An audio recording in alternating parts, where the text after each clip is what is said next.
Jina langu naitwa Emmanuel Wilfred, au unaweza kuniita MCM, tunapatikana hivyo Instagram, TikTok na mitandao mingine ya kijamii. Karibu kwenye kipindi chako cha dakika moja na karibu tujifunze. Tunakwenda kuendelea na principle ya pili. Ya kwanza tulisema ni law of leadership, leo tunaendelea na principle ya pili inaitwa law of category. Law of category in a state, if you cannot be the first in the market, then be the first in the category. People tend to remember the first in a category rather than the second and the third.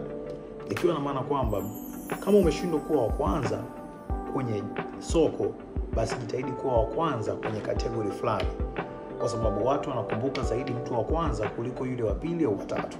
Law of category inakuhitaji wewe ambaye leo unakwenda kuingia sokoni, unakuta watu wote wanauza miogo. Wewe unabidi uanzishe category mpya ambayo watu wengine watakukumbuka kwa hiyo. Kwa mfano, watu ambao walikuwa wanauza miogo, wengi walikuwa wanauza miogo kwa kutumia kachumbari. Kwa ulipokuja na invention yako ya kusema unauza miogo kachumbari lakini unaweka na tomato, tayari kuna category mpya umeianzisha. Mfano, Azam TV alipokuwa anakuja sokoni, alimkuta DStv akiwa ndo mwenye mamlaka kubwa au mwenye soko niseme, akiwa anaonyesha mechi za kimataifa, UEFA Champions League, English Premier League, lakini yeye akaamua kutafuta kategori mpya ambayo ni local football, kuonyesha mpira wa ligi ya ndani. Ligi ya ndani ambayo imemfanya yeye kutambulika kiasi kikubwa na inamfanya yeye kuonekana bora kwenye kategori hiyo ya kuonyesha mpira wa ligi ya ndani.